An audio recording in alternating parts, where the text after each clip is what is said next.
Hello and greetings. You are watching Black Thought on the M1 Network, and I'm your host, Dr. Hutchinson. Glad to be before you in this way. Glad to be having this conversation. If you're trying to figure out who is this gentleman before you, again, you can go to my website, noelhutchinson.com. Spelled NOELHUTCHINSON.com. When you go there, you'll get more information about me and some of the things I'm doing. And I appreciate you. Enough about me. Let's get into the meat of the show. There's so much happening both here in Memphis, here statewide, here nationally. Just to kind of give you an idea, some of the iconic things that are happening, I guess earth-shattering things regarding health. We received word John Singleton is on life support. Many of you know that.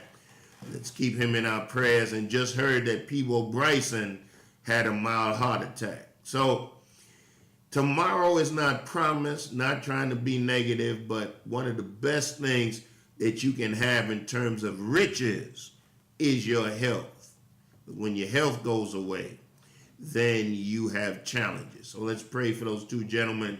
Of course, on the state side, the voucher bill is in front of the governor to sign. I believe it's also passed in the Senate. That's the educational voucher bill.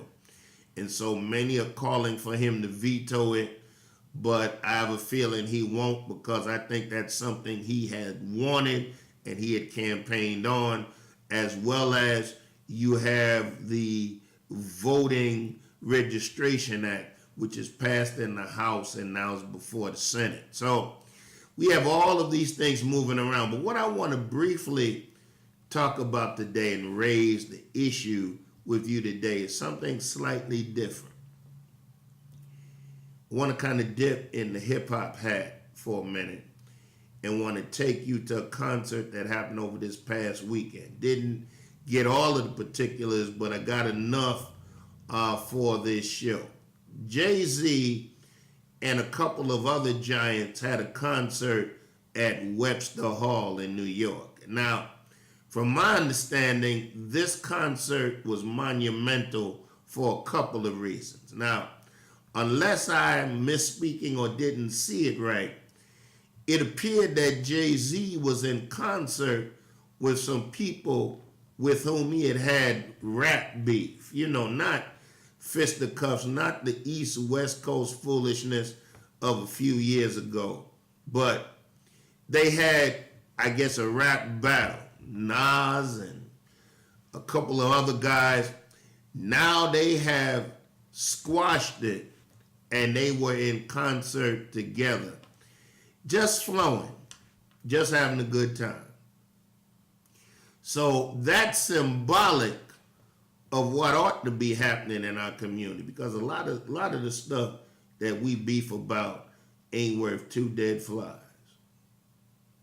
And so they kind of got together. But now, for our purposes, and I had this conversation off the air just a couple of minutes ago, I want to talk about a rap or a flow that Jay-Z had. Won't get into all of what he said, but he was focusing on Nipsey Hussle, the late Nipsey Hussle. Many of you know who he is. I talked about him in a few shows prior. And he basically said that we ought to emulate what he did and that we can gentrify our own hood. Let me repeat myself. We can gentrify our own hood. What does that mean? All over the country, and to tell the truth, in many parts of the world, poorer folk and people of color are being pushed out of their neighborhoods and made to move elsewhere. As the property values through redlining and other means are pushed low, and all of the business infrastructure is pushed out, then you get a fire sale where people can come in, buy property for pennies on the dollar, build it up, raise the property taxes so that the poor people that live there can no longer afford to stay. So now where you had crack houses and empty lots, you have coffee houses and condos. The neighborhood shifts. You see that happening with warp speed in central Brooklyn right now. In New York, it's been happening in Harlem, other places. DC is no longer chocolate city. When I was growing up, DC was 70 to 80% black. Now DC is lucky if it's 49% black. And some of the hardcore, hard knock life neighborhoods no longer exist. Matter of fact, you heard about the incident where in the Shaw neighborhood surrounding Howard University, that has now gentrified to the point where a white man was walking his dog on the yard now of Howard University. The yard is on the National Register of Historic Places, the yard. He walks his dog on the public yard and lets the dog defecate in various places on the yard. And when that was brought to his attention, he said, well, if y'all have issues with people walking their dogs and people defecating on the yard, maybe you ought to move the school. Howard University has been there since 1867. He's been in that neighborhood, what, 5 minutes? And he says you ought to move the school. So now, let's get back to what Jay-Z said. You can gentrify your own neighborhood. Check this out. He has a strong point. Now let me say this, I'm going to be slightly controversial for some. Said this off air. For all practical purposes here in Memphis, we've had one neighborhood that is, you could consider gentrified. That's Uptown. You know, neighborhood around the former Hurt Village. When I came to Memphis, you could buy a house in that neighborhood from, I think it was $8,000 to $15,000 a house. Now, if you don't have at least 6 figures, don't even try to move in that area. So that neighborhood is gentrified. It's changed. But for the most part, we have neighborhoods that are changing. You know, Orange Mound, parts of South Memphis, Glenview, different neighborhoods that are beginning to shift. But the shift hasn't fully come as of yet. And here's the issue, y'all. We basically live in an area and in the city where the cost of living is low. So right now, you can buy a house in any of these neighborhoods I cited. Maybe Glenview might be on the higher end at this point for 5 figures. So here's the question. If we're so concerned about gentrification, there's a simple solution. Why don't we start moving back into these neighborhoods and operating with sweat equity and change these neighborhoods? So now you moved out to Cordova. And I may make some folk mad, but Cordova is on schedule to be the next Hickory Hill.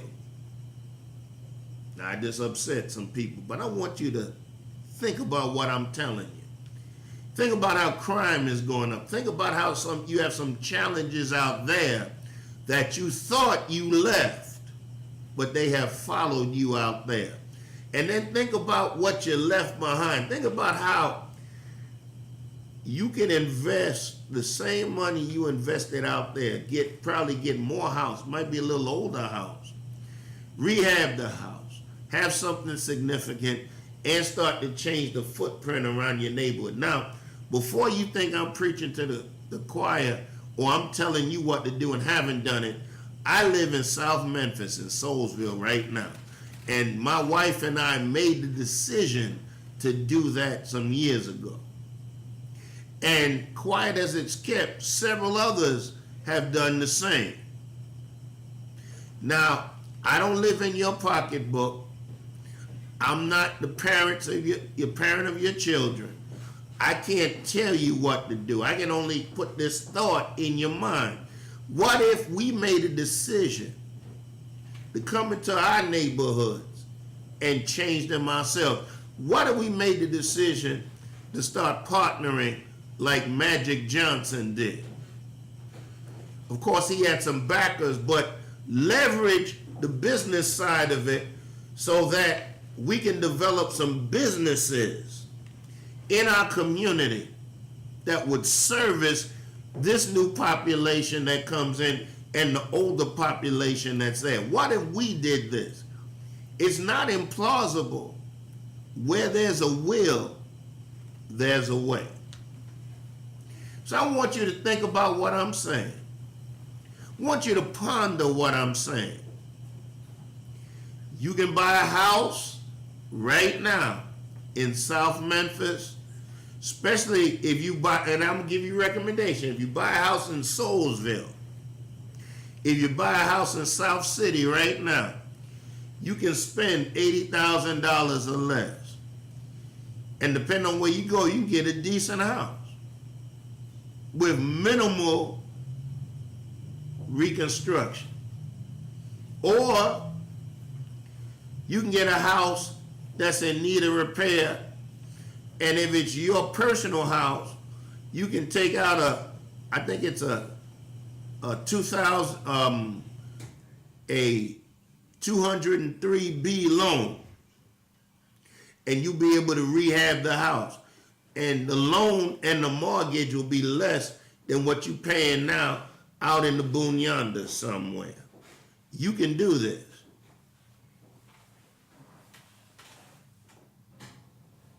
So it's up to us.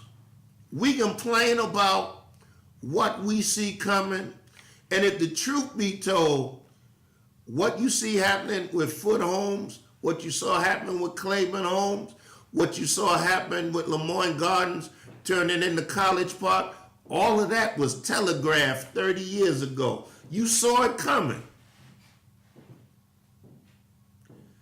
But we didn't have the mindset to begin to maneuver some things so that we could benefit and we could anchor our neighborhoods. So here we are. The choice is yours. Jay-Z threw down a gauntlet, I think, that gives us food for thought. Now, in some parts of the country, what I'm saying to you might not be practical at this point because we might not have the funding to be able to move into these areas. But in Memphis, Tennessee, it's very practical right now. Think about what I've said. That's all I got. I want you to think about it, and better yet, do something about it. Time for me to go, and as I go, brother, man, sister, woman, young boy, young girl, put your mind in gear, and please put your thinking cap on. Peace. Hi, I'm Deidre Malone, the host of Dialogue with Deidre. You can find us on the M1 TV network on YouTube. Subscribe and follow us. You can also find us on Facebook at M1 TV Network, Twitter, M1 TV Network 2, and Instagram, M1 TV Network 2. Please follow us so you can keep up to date with what's going on the M1 TV Network with Dialogue with Deidre and Black Thought.